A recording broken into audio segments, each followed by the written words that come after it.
누군가 침입했다.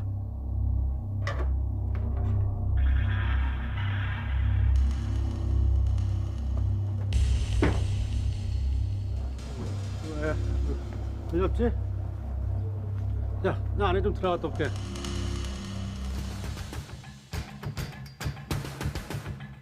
범행 시간은 낮 12시에서 3시 사이.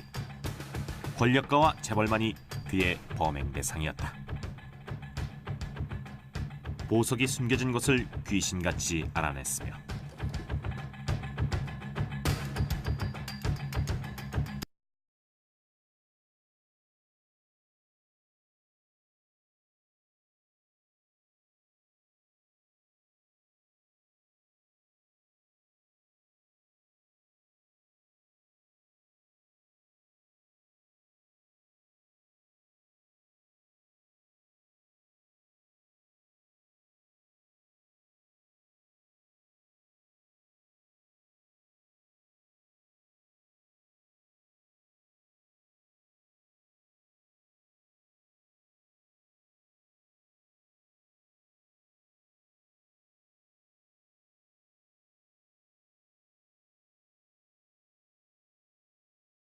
얻은 그가 조세형이다.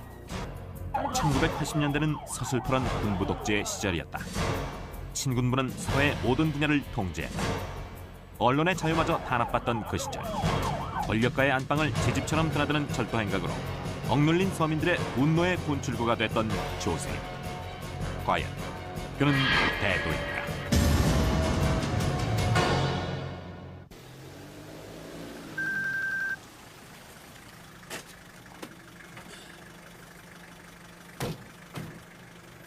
이날 피해를 입은 집주인은 정부 고위 공직자였다.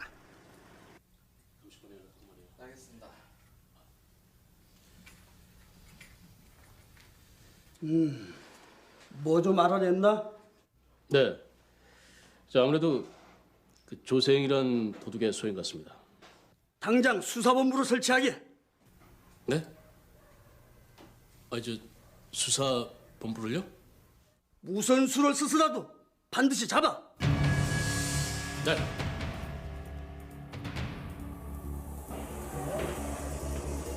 이렇게 해서 조세형을 검거하기 위한 특별수사본부가 비밀리에 설치됐다.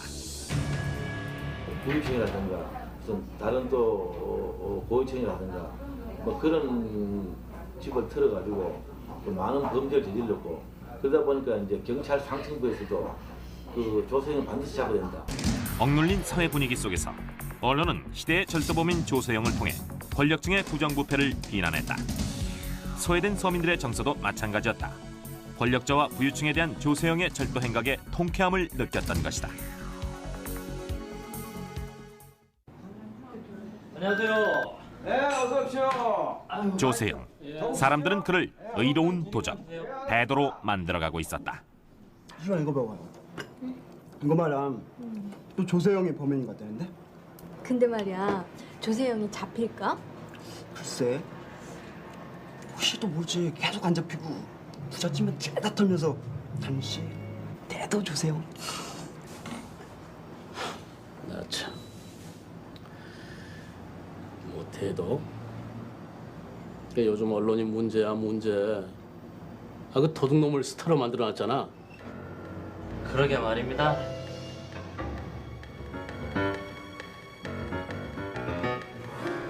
박영진. 그는 평소 조세형과 거래를 하던 장무랍이었다.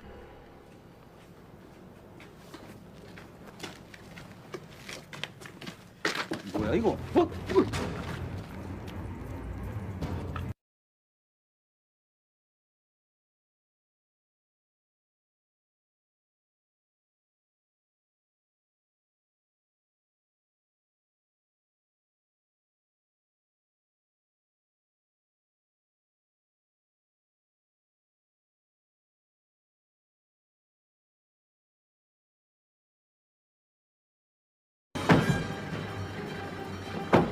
수행사가 이거 지켜 있어.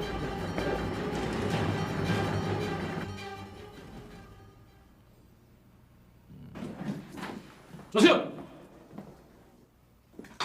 꼼짝마.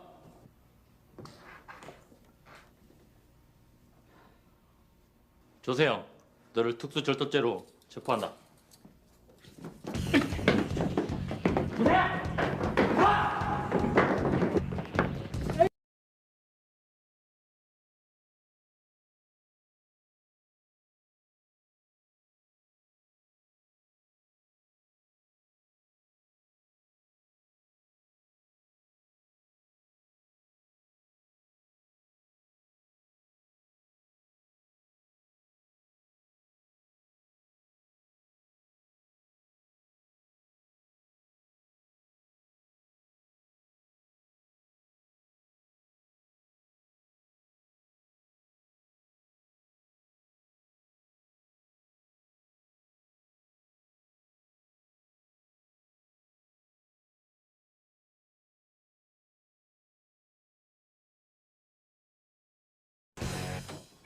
민순혁 씨, 잠깐 실례합니다. 왜 이러시는 거예요? 자, 뒤져봐. 아니 무슨 일인데 남의 손을 드시시려고요? 압수수색 영장입니다.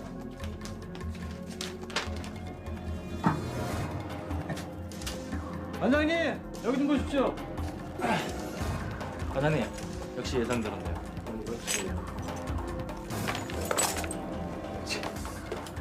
가관입니다, 가관.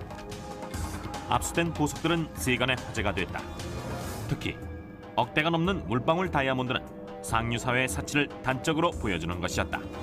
조세영이고 조세영이 부인하고 다 한 자리에 있어서 가져온 거 다 놓고 다 그 뭐 6시간을 했나 할 갖다도 정리하는데 한 그렇게 걸렸어. 밤새도록 한 거예요. 현재 과정도 그런 게 이때 과정 그걸 능가할 수 없지. 그리고 이만한 사람 가질 수도 없어 그거. 서민들 사이에서 어느새 영웅이 돼버린 대도 조세영. 그는 단지 죄질이 나쁜 상습 절도범일 뿐이란 검찰 측의 주장. 그의 실체를 넣고 치열한 법정 공방이 시작됐다.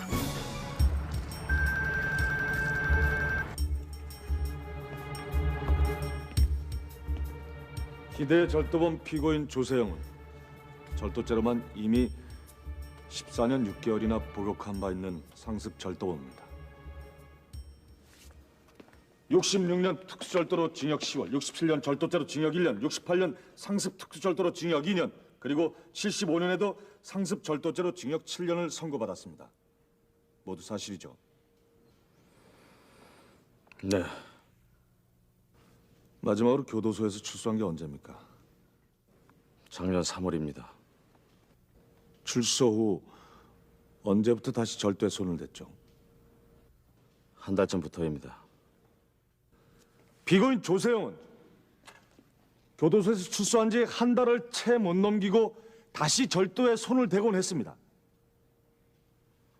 이번에도 예외는 아니었던 겁니다.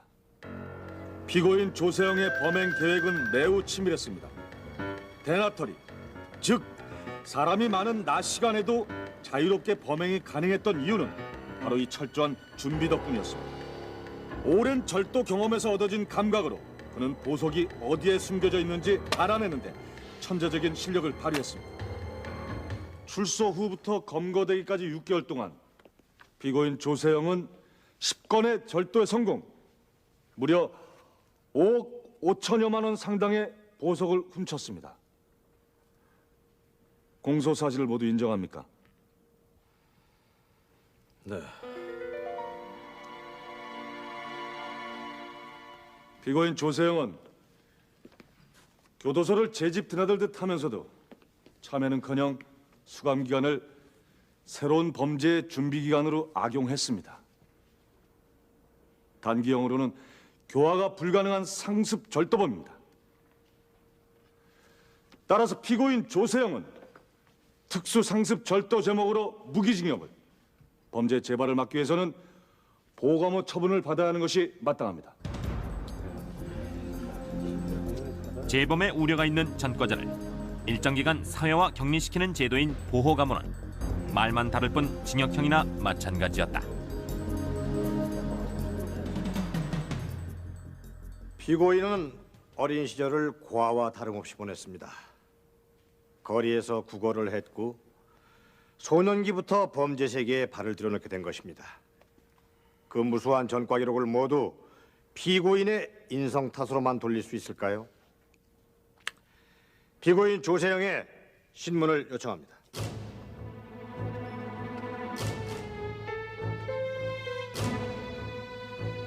피고인은 왜 절도를 반복하는 겁니까? 어릴 때부터 손에 배워서 그런 것 같습니다. 전 거리에서 자랐습니다. 밥은 국어를 해서 먹어야 했죠.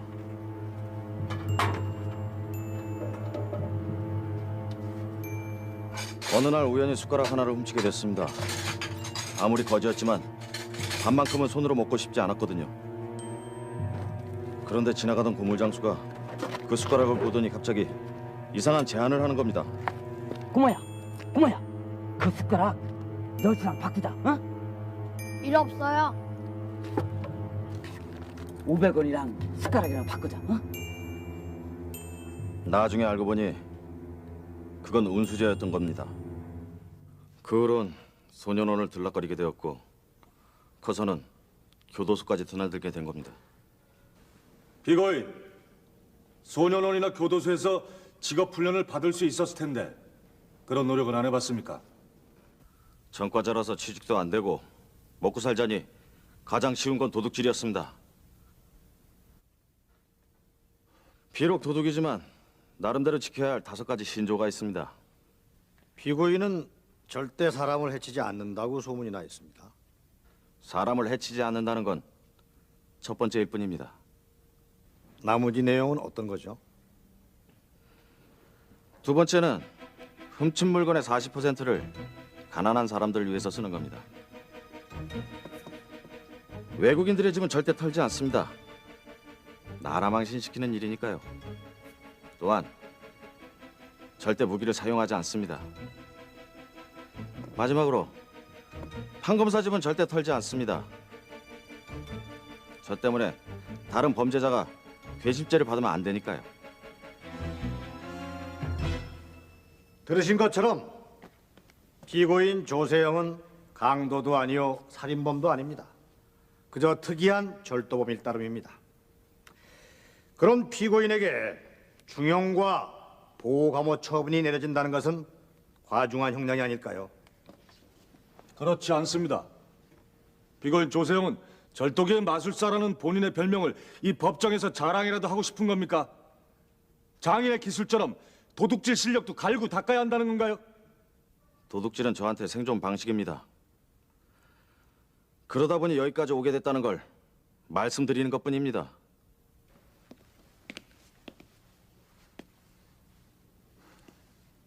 피고인 스스로 대돈이 의적이니 하는 말을 들을 자격이 있다고 생각합니까? 대도나 의적은 아니지만 누구들처럼 힘없는 사람의 등을 치는 그런 도둑은 아닙니다. 지금 피고인은 언론의 관심에 들떠서 자신을 영웅이라고 착각하는 거 아닙니까? 천만에요. 전 그저 도둑일 뿐입니다. 다만 저보다 더한 도둑의 물건만 훔쳤다는 게 그게 조금 다를 뿐이죠.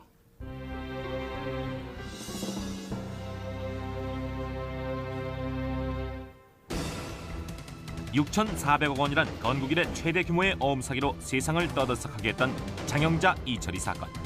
지금까지도 권력형 금융비리의 대표적 사례로 평가되는 사건이다. 사건 피해자들의 대부분은 고위공직자와 부유층들이었다. 당시 서민들은 권력층의 사치와 부패에 커다란 반감을 가졌다. 그들의 집, 안방에서 나온 수억 원대의 보석들은 생활고에 시달려야 했던 서민들에게 분노와 탈감을 느끼게 했다. 국가 권력이라는 것이 국민들의 많은 저항을 받고 있는 상태에서 있는 자에 대한 국민들의 정서가 상당히 차가운 그런 상황에서 이제 조세영이 사건이 터졌단 말입니다.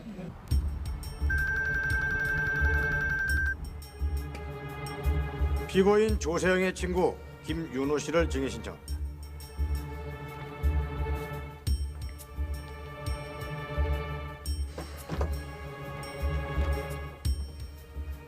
증인은 피고인 조세영을 언제부터 알고 지냈죠? 대여섯 살 때부터 거리에서 함께 지낸 불알 친구입니다. 그럼 피고인 조세영에 대해서 잘 알겠군요. 피고인 조세영이 어려운 사람들을 많이 도와줬다고 하던데 사실입니까? 네, 아는 사람들은 다 압니다. 세영이가 훔친 돈이나 물건을 어려운 사람들에게 나눠주는 홍길동 같은 짓을 많이 했다고 들었습니다. 그 소문이 사실인지 어떻게 증명할 수 있죠? 그건 증인은 평소 피고인으로부터 물질적인 도움을 많이 받았죠. 그 보답으로 있지도 않은 일을 지어내는 거 아닙니까? 이 있습니다. 지금 검찰 측은 아무런 근거도 없이 증인의 진술을 위증으로 몰아세우고 있습니다. 피고인이 가난한 사람을 도왔다는 증거는 없습니다. 떠도는 소문일 뿐이며 어쩌면 피고인 스스로 퍼뜨린 유언비어일 가능성이 높습니다. 그 주장에 근거 있습니까? 단지 가능성에 대한 추측 아닌가요?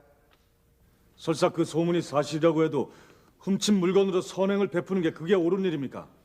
가난한 사람을 좀 도왔다고 해서 피고인의 절도 행각이 면죄부를 얻을 수 있다고 생각하나요?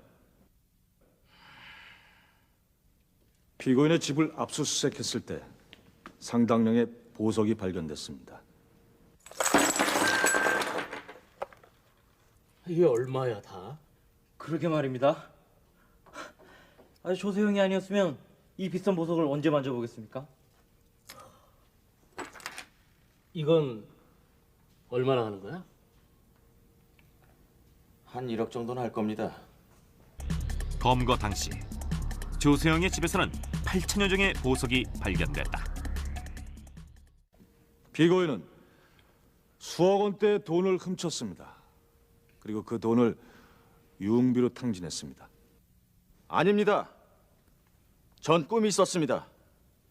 저처럼 사회에서 받아주지 않는 그런 전과자들과 함께 할 수 있는 집단 마을을 만드는 꿈이요. 그걸 위해서 모아둔 겁니다. 아, 그렇습니까? 재판장님, 피고인을 검거한 형사 황만근 씨를 증인 신청합니다.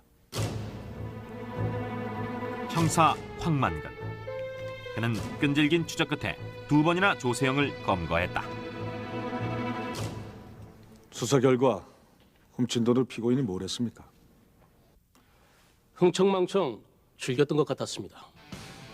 보합판으로 생활한 건 물론이고 씀씀이도 보통 큰 게 아니었습니다.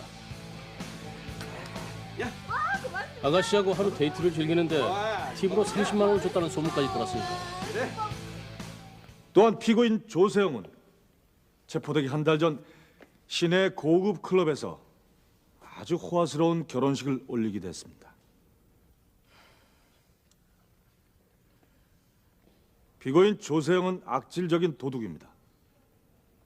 절도를 인생의 전부로 하는 피고인 조세영을 사회로부터 격리시켜야 마땅합니다. 만약 제가 훔친 돈이 깨끗한 돈이었다면 세상 사람들이 저를 두고 대돈이 의적이니 했겠습니까? 제 도둑질은 그 사람들에 비하면 세 발의 피 아닌가요? 피고인을 대도로 호칭하는 분위기 속에서 피고인은 자신을 영웅이라고 착각하고 있습니다. 그리고 피해자들을 죄인 취급하고 그 명예를 훼손시켰습니다. 피고인 조세영은 그 어떤 이유를 대더라도 도둑은 도둑일 뿐입니다. 사회 정의를 바로잡기 위해서라도 피고인 조세영에게 무기징역, 더불어 보호감호 10년을 구형합니다.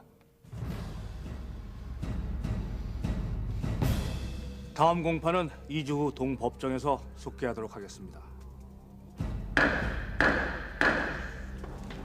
상습 특수절도범에게 내려질 수 있는 최고 형량은 15년. 검찰 측의 무기징역 구형은 이례적이었다. 당시 조세영의 나이 40. 다시는 사회로 돌아오지 못할 중형이 내려진 것이다.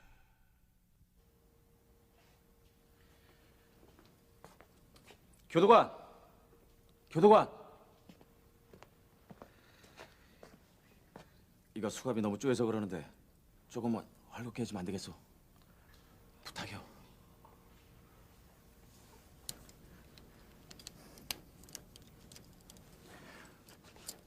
고맙소. 고맙소.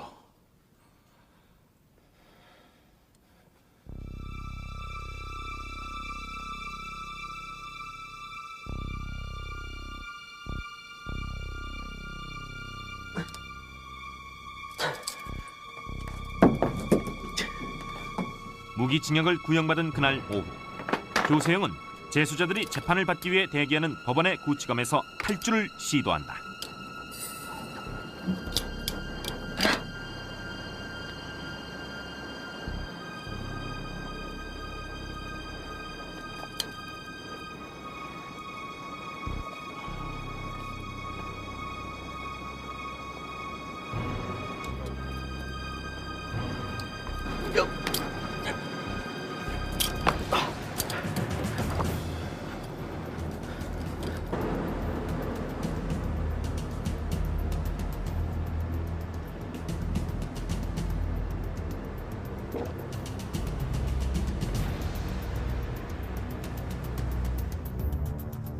구치감 환풍기를 뜯고 탈출에 성공한 조세영은 또 한 번 세상을 놀라게 했다. 경찰과 검찰은 즉각 수사본부를 설치하고 조세영의 검거에 나섰다. 김효정 씨, 저 조생 씨한테 연락 온 거 없어요? 아직 없었는데요. 미안합니다. 미안합니다.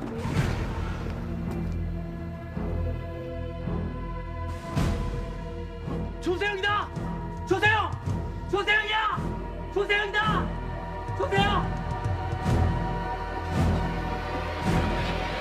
확실하기는 몰랐죠. 약간 비슷해가지고 신고를 할까 말까 하다가 가만히 보니까는 막 얼굴을 막 변동시켜요.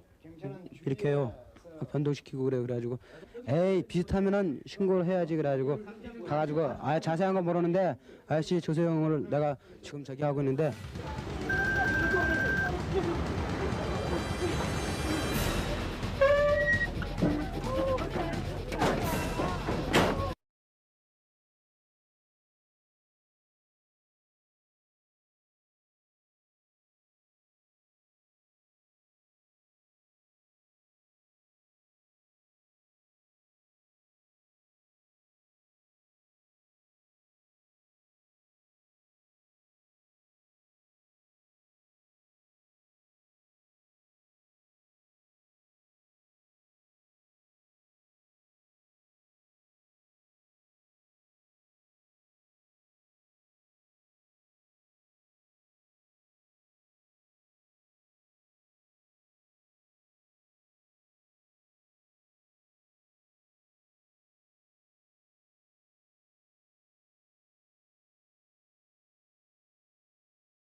인근 병원으로 옮겨졌다.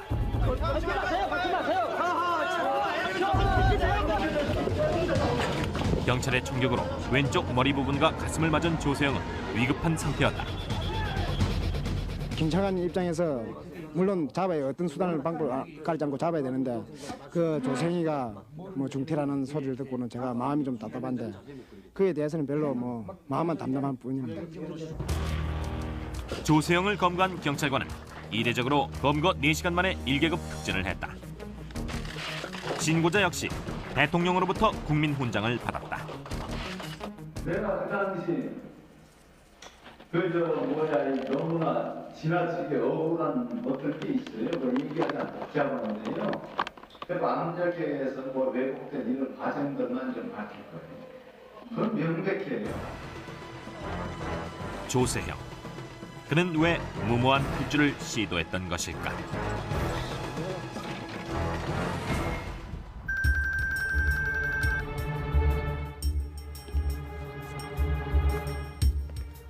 피고인은 자신의 절도 행각을 마치 의적 행위처럼 미화시키더니 도주를 시도하며 끝내 인질까지 벌였습니다.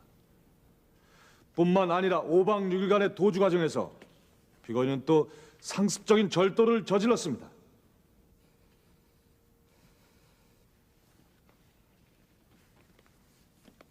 피고인, 그 짧은 사이에 손이 또 근질근질하던가요? 옷을 갈아입으려고 들어간 것뿐입니다. 일단 옷을 갈아입고 나니 배가 고팠습니다. 밥 사 먹을 돈을 찾아봤더니 5천 원밖에 없더군요. 그걸 가지고 나온 것뿐입니다. 좋습니다. 뭐 그건 그렇다 치고 왜 도주하려고 했습니까? 장기징역이 그렇게 두려웠습니까? 해외로 도피하려고 했나요? 아닙니다. 전 그런 짓 안 합니다. 이 있습니다. 검찰 측은 자신의 추측만으로 피고인을 몰아세우고 있습니다. 이 일을 인정합니다.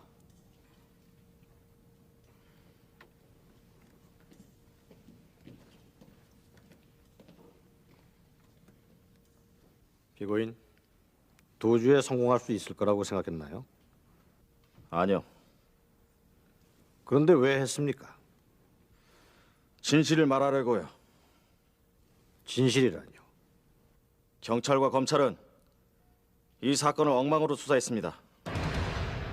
그 진실을 폭로하기 위해서 일부러 도주했던 겁니다.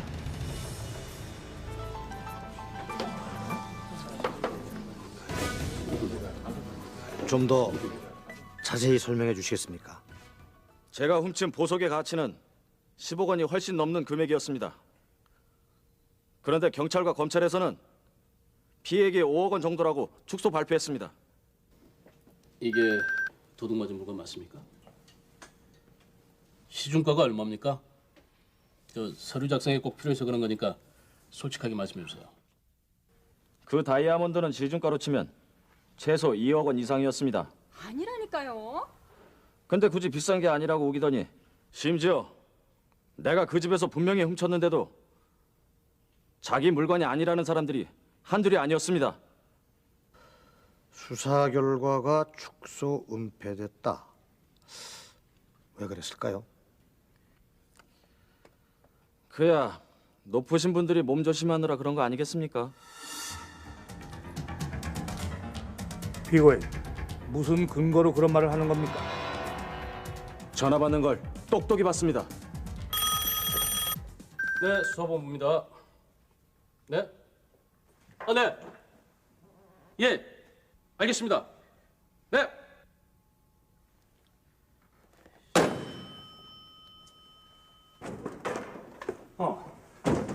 자네 연락 받았나? 네, 방금 받았습니다. 조세영. 윗분들께서 네 사건을 줄이랍신다. 협조할 거지? 협조하면 형량을 줄여준다고 그랬습니다. 그런데 이 조합원이 새빨간 거짓말이었습니다. 피해자들의 진술에 근거해 계산된 액수입니다. 그 과정에서 어떠한 조작도 외압도 없었습니다. 피고인은 지금 수사기관의 명예를 실추시키고 있습니다. 본 사건의 수사를 담당했던 수사과장 박준수 씨를 증인으로 신청합니다.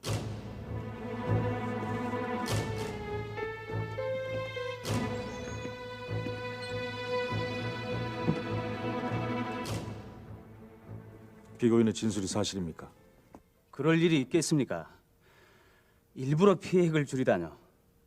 그런 일은 없습니다.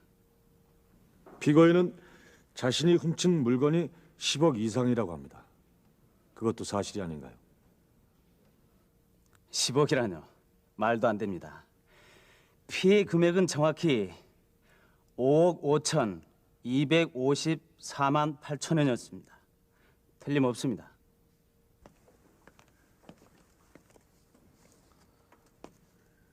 절도범들이 가장 많이 하소연하는 얘기가 뭔지 아십니까? 글쎄요. 자기는 2개밖에 훔치지 않았는데 해결되지 않은 사건까지 뒤집어 써서 5개 훔친 걸로 조작됐다. 이런 겁니다. 그런데 이 사건은 거꾸로군요. 도둑은 내가 더 훔쳤다. 경찰은 덜 훔쳤다. 이거 어떻게 된 거죠? 액수가 적다고 조생이 생각하는 건 이해가 됩니다. 저도 처음엔 놀랬으니까요. 정확한 피해 액수를 산출하기 위해서 보석 감정을 의뢰했더니 의외로 엉터리 같은 물건들이 많았습니다. 그래서 피해 액수가 줄었다고 오해하는 것 같습니다. 조세영은 그의 주장대로 축소수사 협조의 조건으로 검경에게 감형을 약속받았던 것일까? 과연 진실은 무엇일까? 사건이 축소되는 만큼 형량도 가볍게 받을 수 있게끔, 그러니까 이 앞전에 그 사람이 7년을 아마 살은 걸로 제가 알고 있어요. 저한테 그렇게 얘기를 했으니까. 그러니까 그 정도 형량을 살게끔 해주겠다. 이래가지고 거기에 다 응했는데 구형을 딱 무기가 나와버리고 다 자백하겠다. 작물 압수된 거 있겠다. 어? 피해자 조수금까지 다 받았겠다. 그게 문제지. 그 비상구만. 내가 분명히 하고 싶은 것은 아무 외압도 있었고 수업수도 한 일도 없고. 본 변호인은 도주 당시 피고인이 검거되는 일련의 과정을 지켜보면서 한 가지 의혹을 갖지 않을 수 없게 됐습니다. 한 명의 탈주범을 잡기 위해서 현장에는 경찰이 200여 명이나 동원됐습니다. 그리고 경찰은 피고인에게 총까지 겨누었습니다. 피고인, 체포 당시 경찰을 위협했거나 격렬하게 반항을 했습니까? 아니요. 전 분명히 자수한다고 했고 총을 쏘지 말라고 했습니다. 쏘지 마! 쏘지 마! 자수할게! 쏘지 마!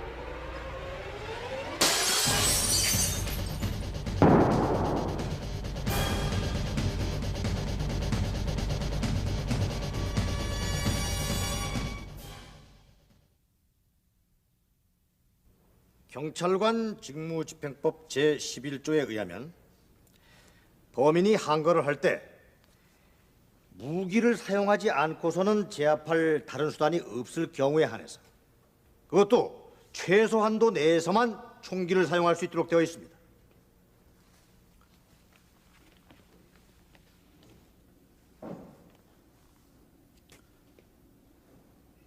인질극이 일어났던 현장입니다.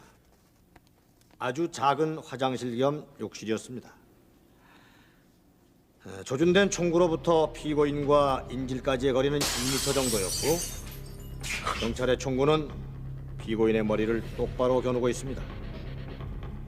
피고인이 반항을 하거나 경찰을 위협할 수 있는 상황이 전혀 아니었음에도 불구하고 경찰은 굳이 총을 발사했습니다. 이것은 합법을 가장한 엄연한 살인 행위입니다. 당시 현장에는 어린 학생이 인질로 잡혀 있었습니다. 인질의 생명을 보호하기 위해선 어쩔 수 없는 선택이었습니다. 당시 현장에 있었던 형사 최성주 씨를 정인 신청합니다.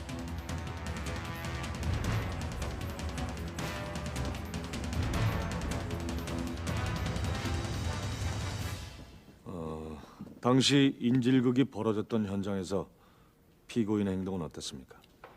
학생을 인질로 삼고 생선회칼을 휘두르는 등 격렬하게 저항을 했습니다. 피고인이 자수하겠다고 했었습니까? 아니요. 그런 말은 듣지 못했습니다. 제가 다른 형사들에게 더 이상 쏘지 말라고 소리를 지른 적은 있지만요. 피고인은 사람을 해치지 않는 게 신조라고 했죠. 경찰과 대치했을 때 왜 학생을 목욕탕 밖으로 내보내지 않았습니까? 문 밖에 경찰이 있어서 어쩔 수가 없었습니다. 학생이 위험해지는 걸 원하지 않았다면 애초부터 인질로 삼지 말았어야 했던 거 아닙니까?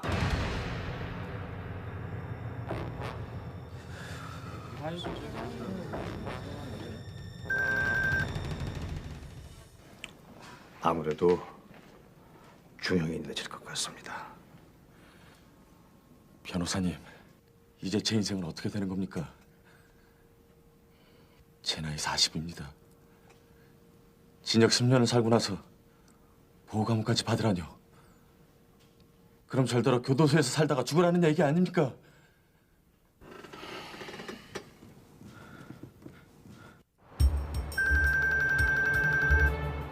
기립!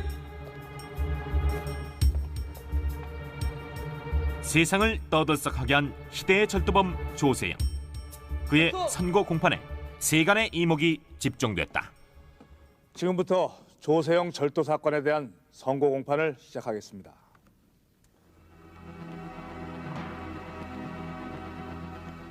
피고인 조세영은 신성한 이 법정에서 자신의 죄를 마지막까지 뉘우치지 않았습니다. 진실을 폭로한다며 탈주국을 감행했고 수사기관으로부터 불이익을 당했다는 궤변으로 이 법정을 모독했습니다. 피고인의 범죄 행각은 우리 사회 도덕에 대한 중대한 도전입니다. 중형으로 다스려 진실을 바로 잡아주시기 바랍니다.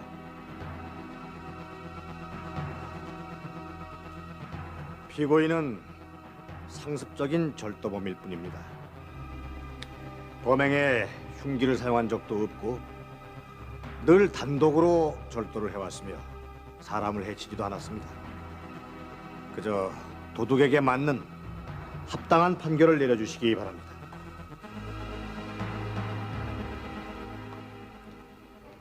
피고인 최후 진술하세요.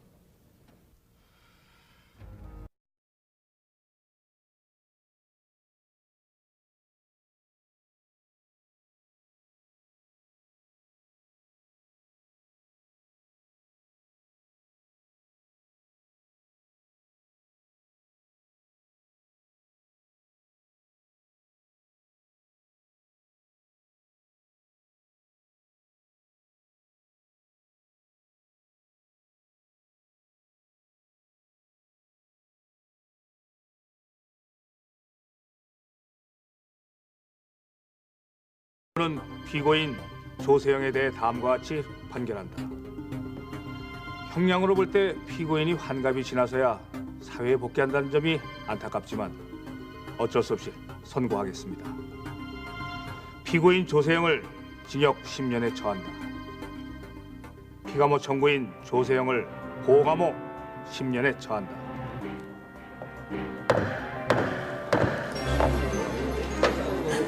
조세영은 1심 판결에 불복하고 항소를 했으나 오히려 형량은 늘어났다.